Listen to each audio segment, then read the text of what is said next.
Muy buenas tardes, familias. Mi nombre es Lina Vanessa Mesías, soy la trabajadora social de Renacer Cauca IPS. El día de hoy vamos a hablar de familias y roles no cambiantes. Para empezar, desglosemos un poquito del concepto de familia. Entonces, familia es la célula básica de la sociedad que históricamente se había concebido como un grupo de personas que cohabitan la misma vivienda y sobre todo con lazos de parentesco. Entonces, vamos a ver qué tipos de familias encontramos. Entonces, en el tipo de familias que encontramos, empezamos con la familia nuclear. Este tipo de familia hace referencia a aquellos miembros de la familia que viven en un mismo núcleo familiar, es decir, en el mismo hogar, y normalmente trata los mismos componentes de la familia, mamá, papá e hijos, ¿no? Entonces, a esto nos va a hacer referencia la familia nuclear.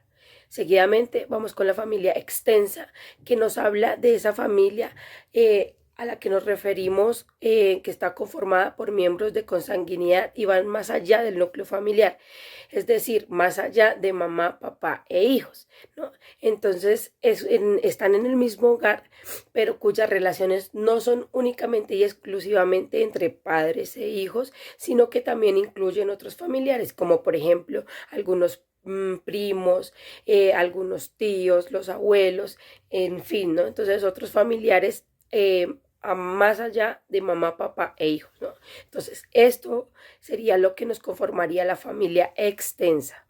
Seguidamente encontramos la familia monoparental. Las familias monoparentales son aquellas que están conformadas por uno de los dos progenitores, ya sea mamá o ya sea papá, y sus hijos. Entonces, en estas situaciones puede estar causada por distintos aspectos. La separación, el divorcio de los padres, donde uno de los dos progenitores se haga cargo de sus hijos. Ser madre soltera, sin conocer al padre, inseminación artificial, adopción, embarazo no deseado, fallecimiento de uno de los dos progenitores y finalmente el abandono de alguno de sus progenitores. Esto nos llevaría a haber conformado una familia monoparental.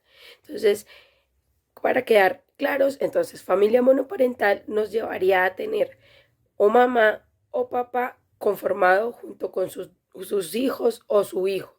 Bueno, vamos con la familia adoptiva. La familia adoptiva nos hace referencia a aquellos padres que deciden adoptar a un niño, aunque no sean biológicos, deberán ejercer el papel o el rol de sus padres, de modo que serán ellos quienes educarán a sus hijos adoptivos y realizarán todas esas tareas que comúnmente los padres biológicos hacen, ¿no?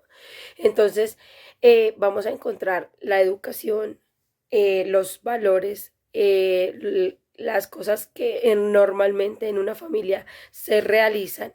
Entonces, vamos a encontrar en esta familia adoptiva los mismos aspectos que encontramos en una familia nuclear, ¿no? Entonces, sin importar que no haya un lazo de consanguinidad, vamos a encontrar esta familia, ¿no? Entonces, se realizarían las mismas actividades en cuanto al formar y educar a este niño que ha sido adoptado.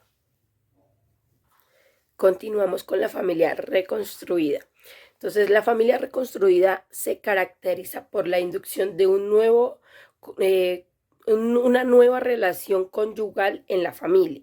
Es decir, está mamá o está papá y mamá o papá consiguen una pareja nueva, diferente a la madre o al padre biológico, y reconstruyen esta familia. Por tal motivo se llama familia reconstruida. Entonces vamos a tener como ejemplo a mamá biológica con sus hijos y un papá que no es biológico, pero se incluye en esta familia, ¿no? Entonces reconstruimos estos lazos, reconstruimos la familia y formamos una nueva familia, ¿no? Entonces tenemos a mamá biológica, a un padre que se incluyó en la relación y a unos hijos que son biológicos de su madre netamente, y ya empezaría a funcionar normalmente esta relación. Una familia que no es nuclear, pero es una familia reconstruida con los mismos roles de una familia nuclear,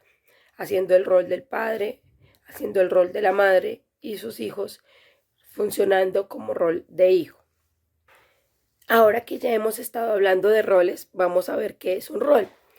Los roles son las funciones que se atribuyen a una persona, en este caso a la familia del cual estamos hablando, para que determinadas situaciones o circunstancias actúe o se comporte de acuerdo a un conjunto de pautas que se han venido estableciendo, en este caso en la familia, y satisfacen una serie de expectativas que se han creado a lo largo de la relación que se vienen conformando.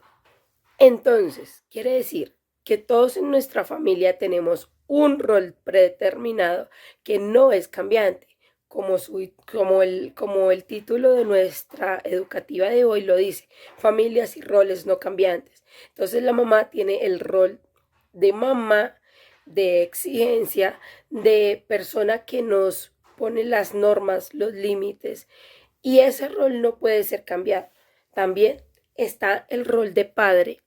Entonces el rol de padre va conjunto al rol de madre, que como anteriormente les dije, el rol de madre no es cambiante, el de padre tampoco. Entonces, unido al rol de madre con el de padre, encontramos normas, límites, reglas, que son situaciones que nunca deben interrumpirse, que nunca deben ser cambiados para que la funcionalidad de la familia, de cualquiera de las familias que podemos encontrar, dé una continuidad asertiva. Es decir, entonces, tengo a mamá que me pone normas, límites, reglas dentro de mi rol como hijo, y tengo a un papá que también me pone reglas, normas, límites, y yo como hijo y dentro de mi rol debo cumplirlas, ¿no? Entonces, no se están interrumpiendo estos roles debido a que mamá y papá tienen un mutuo acuerdo para llevar la funcionalidad de la familia. Es decir, no es que nos aliemos, o bueno, podemos usar una alianza positiva para poder darle un buen manejo a nuestra familia, sin que los roles se interpongan el uno con el otro, el de mamá con papá, el de mamá con hijo, el de papá con hijo, para que esta funcionalidad familiar se dé de manera adecuada. Vamos con el concepto de disfuncional. Entonces, ¿qué es algo disfuncional? Algo que no, valga la redundancia, no funciona como corresponde, que no cumple adecuadamente un fin por alguna alteración física, química o conductual. Entonces, es disfuncional cuando no podemos llegar a a un acuerdo, a un mutuo acuerdo, y empezamos a cambiar los roles que anteriormente hablábamos. Entonces, si mamá tiene unos roles ya establecidos, pero papá no, entonces se va a volver algo disfuncional. Vamos a ver qué nos trae el concepto del rol prescrito, ¿no? Entonces, en muchas ocasiones el rol prescrito constituye una forma de presión social, ¿no? Entonces nos hace hacer lo que supuestamente se debe hacer y no necesariamente lo que se desea hacer, ¿no? Entonces, en este rol hay una presión que nos lleva a decir, mamá tiene que ser de tal manera, papá tiene que ser de tal manera, los hijos de tal manera, ¿no? Pero entonces, con base a esto, podemos obtener que la familia se forma a medida de lo que la familia también va dando, ¿no? Entonces, si yo sé que puedo conformar mi familia de pronto con base a lo que la sociedad dice, pero también poniendo mi punto de vista, y puedo formar una familia funcional, lo puedo hacer de esta manera, ¿no? Entonces, aunque haya presión social o familiar, que en muchos casos los hay, como por ejemplo los papás del papá, los papás de la mamá, y llegan a opinar sobre la nueva funcionalidad de la nueva familia. Entonces, si tengo esta presión, yo también puedo optar por llegar y manejar cómo voy a llevar la funcionalidad de mi familia. Vamos con el rol percibido. Entonces nos dice que el rol percibido es el conjunto de conductas que el ocupante de una posición cree que debe llevar a la práctica, ¿ya? En preparación, en la preparación de su nueva funcionalidad. Entonces, ¿qué quiere decir esto, no? Entonces, voy a ponerles un ejemplo. está mamá, papá e hijo. Ese nuevo hijo que fue criado bajo los roles, las funciones de mamá y papá, va a tener unas características muy similares a las que tuvo en su crianza. Es decir, si tuvo un papá un poco afectuoso, es muy posible que este nuevo hijo que va a conformar una nueva familia tenga estas mismas características, poco afecto para su nueva familia que está empezando a crear, ¿no? Entonces, desde ahí empezamos a darnos cuenta que la familia influye. Entonces, si este papá que crió a su hijo con poco afecto, que fue poco sociable con su hijo, que fue poco de intervenir a su hijo, pues muy seguramente vamos a encontrar un hijo que forme una familia de las mismas características. Con sus hijos va a repetir la historia, ¿no? Entonces con sus hijos va a ser poco afectuoso, va a ser poco sociable, va a ser poco, va a interactuar muy poco con sus hijos y esto hará que nuevamente se repita este rol percibido, lo percibí de mis padres, ya.